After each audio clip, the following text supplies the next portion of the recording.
ರಣಭೂಮಿಯಲ್ಲಿ ಶಾಂತಿಯ ಪ್ರಯತ್ನದ ಪ್ರಶ್ನೆಯೇ ಇಲ್ಲದಿದ್ದರೂ ಅವರನ್ನು ಮತ್ತೆ ನೋಡುವ ಮತ್ತು ಈ ಅನಗತ್ಯವಾದ ಯುದ್ಧಕ್ಕೆ ಅವರು ಎಷ್ಟು ಕಾತರರಾಗಿದ್ದಾರೆ ಎಂದು ಕಾಣುವ ಬಯಕೆ ಅವನಿಗಾಯಿತು. ಶ್ಲೋಕ 23. ಯೋತ್ಸ್ಯಮಾನಾನ ವೇಕ್ಷೇಹಂ ಯ ಏತೇತ್ರ ಸಮಾಗತಃ ಧಾರ್ತರಾಷ್ಟ್ರಶ್ಚ ದುರ್ಬುದ್ಧೇರ್ಯುದ್ಧೇ ಪ್ರಿಯಚಿಕಿತ್ಸವಃ. ದುರ್ಬುದ್ಧಿಯವನಾದ ಧೃತರಾಷ್ಟ್ರನ ಮಗನನ್ನು ಸುಪ್ರೀತಗೊಳಿಸುವ ಅಪೇಕ್ಷೆಯಿಂದ ಯುದ್ಧ ಮಾಡಲು ಇಲ್ಲಿಗೆ ಯಾರು ಯಾರು ಬಂದಿದ್ದಾರೆ ಎಂದು ನಾನು ನೋಡುವೆ ಎಂದು ಅರ್ಜುನನು ಕೃಷ್ಣನ ಬಳಿಯಲ್ಲಿ ಹೇಳ್ತಾ ಇದ್ದಾನೆ. ತನ್ನ ತಂದೆಯಾದ ಧೃತರಾಷ್ಟ್ರನ ಜೊತೆಗೂಡಿ ದುಷ್ಟ ಯೋಜನೆಗಳಿಂದ ಪಾಂಡವರ ರಾಜ್ಯವನ್ನು ಆಕ್ರಮಿಸಿಕೊಳ್ಳುವುದು ದುರ್ಯೋಧನ ಬಯಕೆ ಎಂಬುದು ಎಲ್ಲರಿಗೂ ತಿಳಿದಿದ್ದ ರಹಸ್ಯ. ಆದುದರಿಂದ ದುರ್ಯೋಧನನ ಪಕ್ಷವನ್ನು ಸೇರಿದವರೆಲ್ಲ ಒಂದೇ ಬಗೆಯ ಜನರೇ ಆಗಿದ್ದಿರಬೇಕು. ಅವರು ಯಾರು ಎಂದು ತಿಳಿಯುವುದಕ್ಕಾಗಿ ಅರ್ಜುನನು ಯುದ್ಧಕ್ಕೆ ಮೊದಲು ಅವರನ್ನು ಕಾಣಲು ಬಯಸಿದ. ಅವರೊಡನೆ ಶಾಂತಿಯ ಸಂಧಾನವನ್ನು ನಡೆಸುವ ಉದ್ದೇಶವೇನೂ ಇರಲಿಲ್ಲ. ಕೃಷ್ಣನು ತನ್ನ ಪಕ್ಷದಲ್ಲಿಯೇ ಕುಳಿತುದುದರಿಂದ ಅವನಿಗೆ ವಿಜಯದ ಸಂಪೂರ್ಣ ಭರವಸೆ ಇತ್ತು.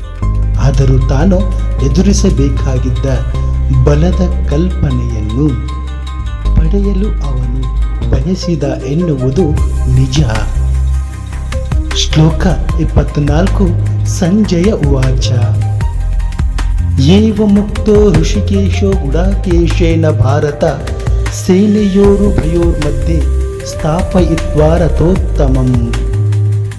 ಸಂಜಯನು ಹೇಳಿದ, ಹೇ ಭರತ ವಂಶಜನೇ, ಅರ್ಜುನನ ಈ ಮಾತುಗಳನ್ನು ಕೇಳಿ ಶ್ರೀಕೃಷ್ಣನು ಎರಡು ಸೈನ್ಯಗಳ ನಡುವೆ ತನ್ನ ಶ್ರೇಷ್ಠ ರಥವನ್ನು ನಿಲ್ಲಿಸಿದ.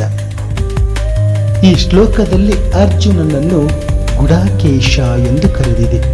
ಗುಡಾಕ ಎಂದರೆ ನಿದ್ರೆ. ನಿದ್ರೆಯನ್ನು ಗೆದ್ದವನು ಗುಡಾಕೇಶ.